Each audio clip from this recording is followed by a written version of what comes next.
Good morning students, मेरा नाम है प्रतीक खंडेलवाल। मैं गवर्नमेंट पॉलिटेक्निक कॉलेज भरतपुर में एज ए लेक्चरर वर्क कर रहा हूँ। हम लोग पिछले वीडियो लेक्चर सीरीज में हमने आपके सब्जेक्ट ME 303 के बारे में पढ़ रहे थे, जिसमें हम लोगों ने नोजल चैप्टर स्टार्ट किया था। नोजल में हमने उसकी वेलोसिटी देखी, स्टीम की मास फ्लो रेट ऑफ स्टीम देखा। देन हमने कल एक डिफाइन किया क्रिटिकल प्रेशर रेशियो। वो क्या था कि वो होता है मैक्सिमम मास फ्लो रेट के लिए जो प्रेशर रेशियो होता है, और उसके बाद उससे ज़्यादा मास फ्लो रेट हो नहीं सकती है। तो उसी में हम आगे बढ़ते हैं। एक छोटा सा टॉपिक है चॉक्ड फ्लो फॉर नोजल। क्या होता है चॉक्ड फ्लो, या क्यों बोलते हैं इसे चॉक्ड फ्लो, वो हम लोग समझते हैं और एक ग्राफ भी ड्रॉ करते हैं। कल हमने जो रिलेशन डेराइव किया था उसी के थ्रू ये ग्राफ ड्रॉ किया गया है। जो मास फ्लो रेट का हमने ये एक्सप्रेशन डेराइव किया था प्रेशर रेशियो के रेस्पेक्ट में, उससे ये डेराइव हुआ है। आप जानते हैं कि अगर प्रेशर रेशियो उसमें हम लोग 1 पुट करते हैं तो मास फ्लो रेट हमारा 0 हो जाता।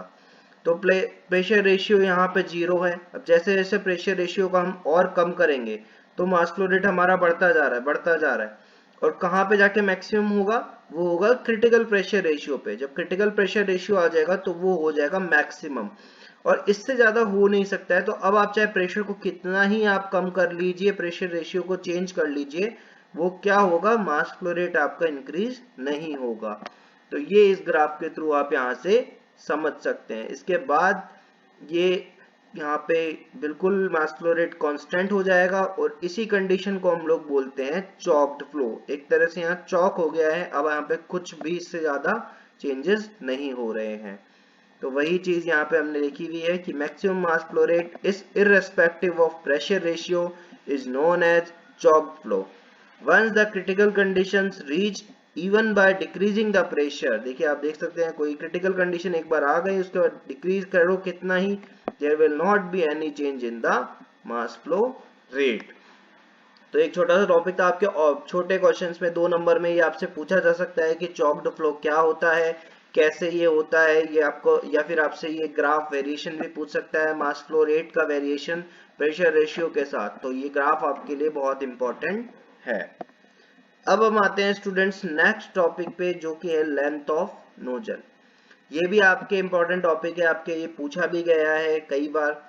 तो हम लोग इसमें डिस्कस करते हैं कि बेसिकली एक तो लेंथ ऑफ नोजल है इसमें, और एक इसमें एक बहुत इंपॉर्टेंट क्वेश्चन होता है कि डाइवर्जेंट जो पार्ट होता है इसमें, आप जानते हैं सीडी नोजल में ये कन्वर्जेंट पार्ट है, ये डाइवर्जेंट पार्ट है, और ये हमारा थ्रॉट है।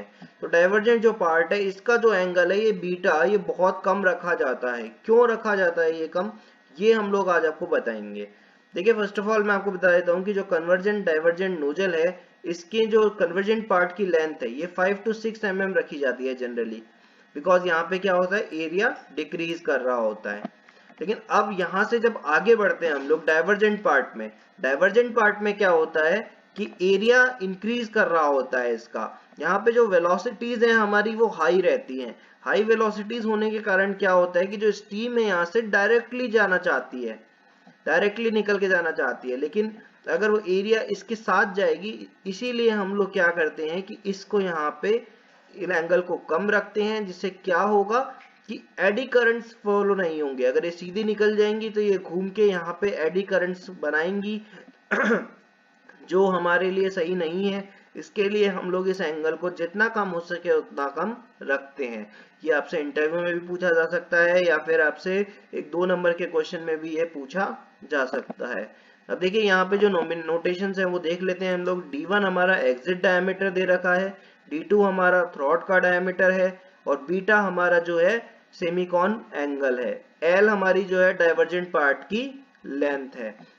अगर हम लोग लेंथ ऑफ नोजल लिखना चाह रहे हैं तो हम कैसे लिखना चाह रहे हैं, देखिए यहाँ पे ये सब हमने बता दिया है।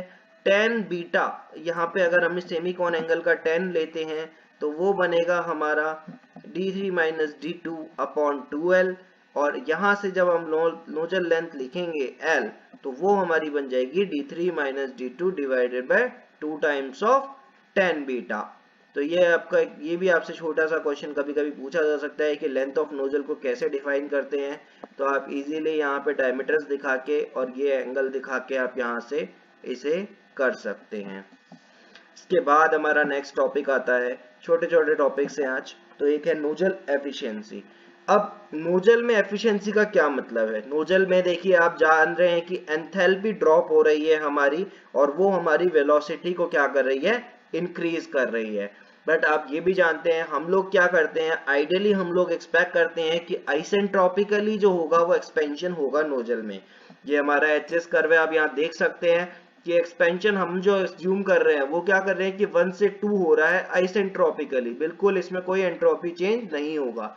बट आप जानते हैं कि कोई भी प्रोसेस ऐसी नहीं होती है कि जिसमें एंट्रोपी का लॉस ना हो, तो जो एग्जैक्ट हमारी प्रोसेस बनेगी वो बनेगी 1 से 2 डैश। लेकिन 1 से 2 डैश में जो एंथैल्पी लॉस है वो हमारा कम होगा, तो यही चीज हमारी नोजल की एफिशिएंसी बनेगी। तो नोजल की एफिशिएंसी को हम कैसे डिफाइन कर सकते हैं कि एक्चुअल एंथैल्पी लॉस कितना हुआ डिवाइडेड बाय, अगर आइसेंट्रोपिकली रहता तो कितना एंथैल्पी लॉस होता, इसे ही हम लोग क्या कहते हैं, नोजल की एफिशिएंसी। तो अगर एक्चुअल एंथैल्पी लॉस की बात करें तो वो क्या हो जाएगा, H1 माइनस H2 डैश, और जो आइडियली आइसेंट्रोपिकली होना चाहिए था वो कितना होना चाहिए था, H1 माइनस H2। तो वही हमने डिफाइन किया है, efficiency of nozzle H1 minus H2 dash divided by H1 minus H2। तो ये आपका एक नोजल एफिशिएंसी है, ये कई बार आपके न्यूमेरिकल में यूज आ सकता है। न्यूमेरिकल में आपको नोजल की एफिशिएंसी दे रखी होगी, तो उससे अगर आपको एंथैल्पीज वगैरह में अगर हेल्प चाहिए हो तो आप इस रिलेशन को यूज कर सकते हैं। तो आगे बढ़ते हैं स्टूडेंट्स, हमारा जो नेक्स्ट और आज का लास्ट टॉपिक है वो है सुपर सैचुरेटेड फ्लो और Meta stable flow in steam nozzle. अब बात करते हैं ये क्या है super saturated flow. Saturated flow सुना था हमने, लेकिन अब यहाँ पे देखिए क्या हो रहा है। स्टीम नोजल का मेन काम क्या है, आप जानते हैं स्टीम नोजल में स्टीम जो हमारी होती है वो एक्सपैंड होती है। एक्सपैंड वो होगी आइसेंट्रोपिकली, हम लोग ऐसा मान रहे हैं, लेकिन वो होगी नहीं। अब ये एचएस कर्व में हम लोग समझते हैं कि हो क्या रहा है, मेटास्टेबल फ्लो आ कब रहा है या सुपर सैचुरेटेड फ्लो कब आ रहा है। देखिए 1 से 3 जो है नोजल का एक्सपेंशन हो रहा है। नोजल का जब एक्सपेंशन हो रहा है तो ये 1 से 2 तक तो क्या है, सुपर हीटेड स्टेट में है। फर्स्ट ऑफ ऑल ये 1 से 2 पे ये आ रही है सुपर हीटेड स्टेट से। जो ये 2 पे पॉइंट है, ये जो पॉइंट लाइन है ये हम बोलते हैं सैचुरेटेड वेपर लाइन। तो अगर 2 पॉइंट से अब नीचे जाएगी ये स्टीम, तो इसे क्या होना चाहिए, कंडेंस होना स्टार्ट हो जाना चाहिए, बिकॉज यहां से कंडेंसेशन स्टार्ट होता है। लेकिन नोजल के अंदर जो स्टीम की वेलोसिटी होती है वो इतनी हाई होती है कि ये जो कंडेंसेशन है ये 1 से 2 पे ना स्टार्ट होके 2 डैश पे स्टार्ट होता है। इसे ही हम लोग क्या बोलते हैं, डिले इन कंडेंसेशन। और इसी कंडीशन को हम लोग बोलते हैं, यहां से ये जो फ्लो हो रहा है इसे हम बोलते हैं सुपर सैचुरेटेड फ्लो और मेटा स्टेबल फ्लो। तो वही लिखा हुआ है, if steam nozzle steam expends from superheated states and condensation should begin when it reaches the super saturated vapor line। यही 2 पॉइंट की बात हो रही है, लेकिन ये कहाँ पे, हाई वेलोसिटी के कारण जो कंडेंसेशन डिले होता है ये कहाँ तक होता है, 2 डैश तक। इस फ्लो को हम लोग बोलते हैं सुपर सैचुरेटेड फ्लो और मेटा स्टेबल फ्लो। अब ये एक्चुअली हो कहां से रहा है, यहाँ पे एक और हमारी टर्म नहीं आएगी कि ये जो 2 डैश जहां से ये स्टार्ट हो रहा है कंडेंसेशन, अगर इसकी हम लोग ये लाइन बनाते हैं तो इस लाइन को हम लोग बोलते हैं विल्सन्स लाइन। विल्सन्स लाइन, और ये इसका जो ड्राइनेस वेक्टर होता है वो होता है x equal to 0.94। Wilson line का ड्राइनेस फैक्टर कितना होता है, 0.94। तो ये हमने आज पढ़ा supersaturated flow and metastable flow. अब इसके क्या इफेक्ट्स होते हैं वो हम लोग डिस्कस कर लेते हैं। देखिए हो क्या रहा है कि कंडेंसेशन हमारा लेट हो रहा है बेसिकली, तो होगा क्या, हमारा जो स्पेसिफिक वॉल्यूम है उसकी बात करते हैं वो रिडक्शन हो जाएगा।